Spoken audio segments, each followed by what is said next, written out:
Hello again.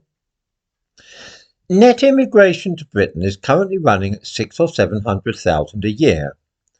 Reducing that number to zero would be easy enough to accomplish, and all that would be necessary would be to drop some of the tricks which were devised to bring down the unemployment figures in the past. Remember when things like youth unemployment were a serious problem and everyone was fretting about it? Ever wondered why you don't hear about that anymore?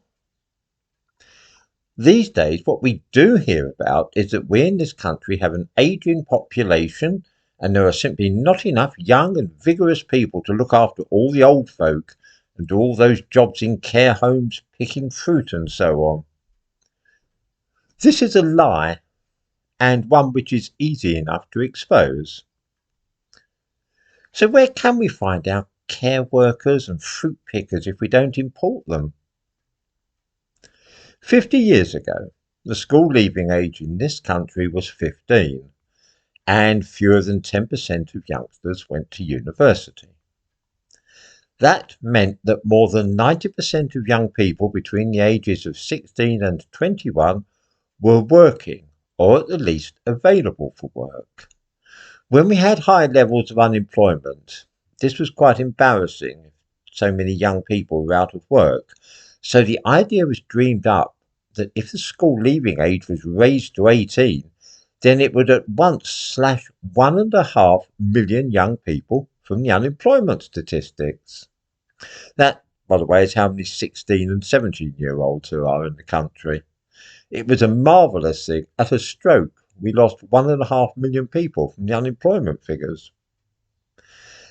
I have to tell you that the majority of those teenagers are simply marking time, doing pointless courses at further education colleges.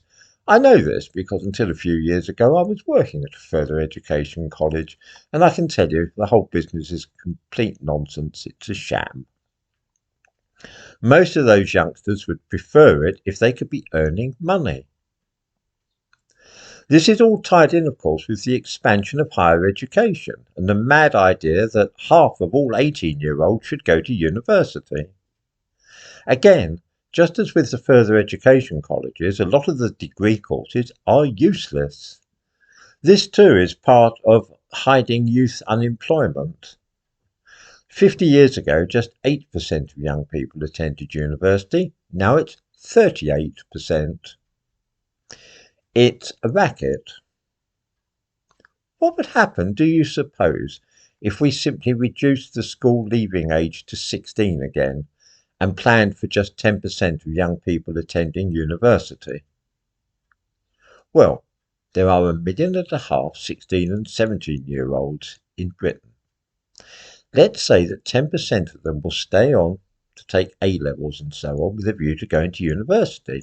That's where it used to be. That's quite a reasonable figure. That would at once give us well over 1.25 million young people who were looking for jobs.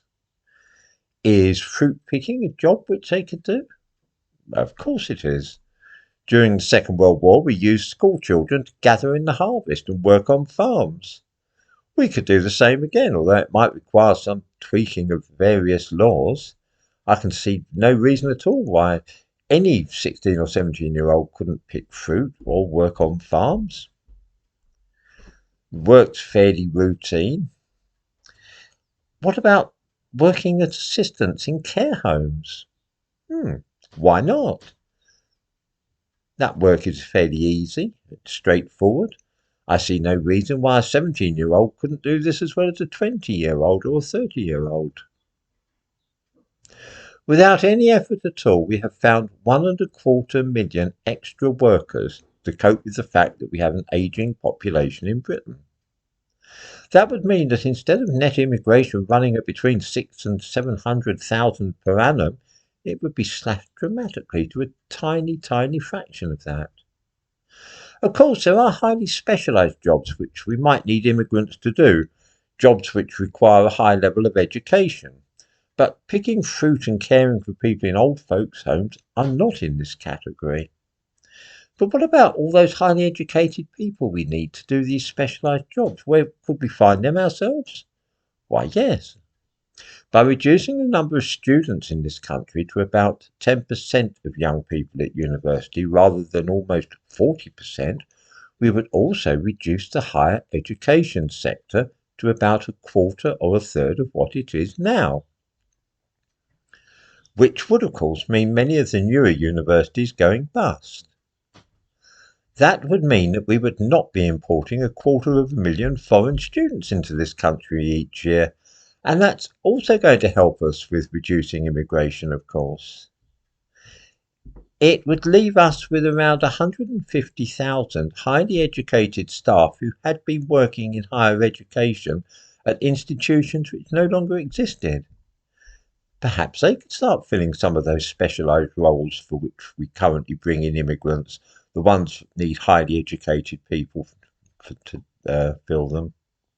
The measures I've just outlined would give us in total around 1.5 million new members of the labour force, ranging from 16-year-olds who could pick fruit through to university professors who could perhaps work in specialised roles in industry or the civil service. In this way, the need for immigration to Britain would be reduced by about 95% at once.